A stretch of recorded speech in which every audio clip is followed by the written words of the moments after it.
Hello and welcome to the newsroom. President Muhammadu Buhari is set to meet with service chiefs in Abuja.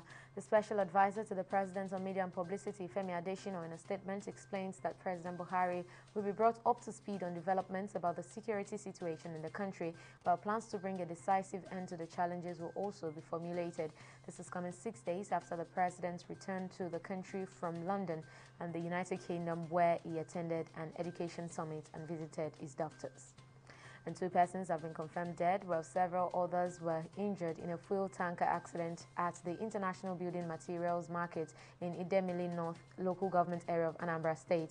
Chief Fire Officer of the state, Martin Agbili, who confirmed the incident, said over 14 buses and other property worth millions of naira were also razed. He said the fire could have escalated to other parts of the area if not for the prompt arrival of firemen and assistance from other fire stations. Meanwhile, the Anambra State Police Command has already cordoned off the area to prevent hoodlums from taking advantage of the fire to loot people's properties.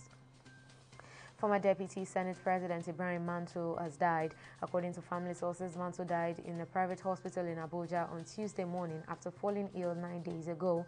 The deceased was the Deputy Senate President under the platform of the People's Democratic Party (PDP) in 1999, a position he held for 8 years. Before his demise, Manto was a member of the People's Democratic Party (PDP) Board of Trustees.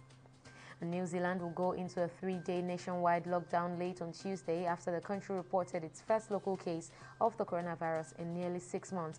Auckland, which is the largest city where the case was detected, is likely to be shut down for 7 days. Prime Minister Jacinda Ardern said she was ordering the country's harshest lockdown in more than a year under the assumption that the case was the more infectious Delta variant, with genomic test results expected overnight. Only 26 people have died from COVID-19 in New Zealand, and a recent study named it the best place to escape to in the event of societal collapse. The Nigeria Customs Service (NCS) has said premium motor spirits, popularly known as petrol, is being smuggled out of Nigeria in large quantities after it has been subsidized by the federal government. According to the agency, the petroleum product is being diverted to as far as Mali.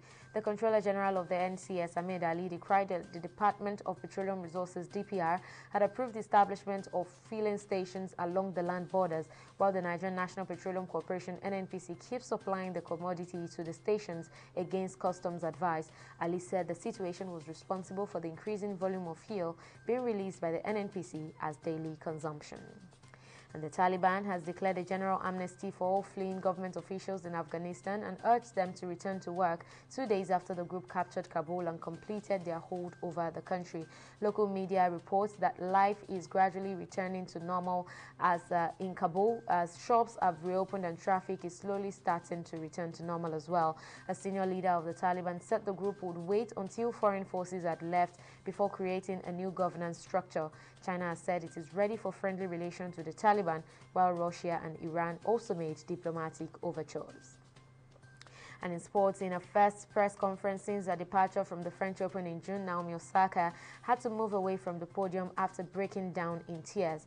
The 4-time Grand Slam champion vowed to give more than just this week's Cincinnati Masters prize money in aid of the earthquake in her father's native home, Haiti. The natural disaster, which has claimed nearly 1,300 victims, prompted an immediate response from the world number 2. Osaka left a pre-tournament press conference for a few minutes to compose herself after breaking down in tears when queried about the Caribbean tragedy, then returned to spell out her personal action plan, saying she hopes to do more. And that's the latest update on the newsroom at this time. Do join us again at the top of the hour for more. Thank you for watching.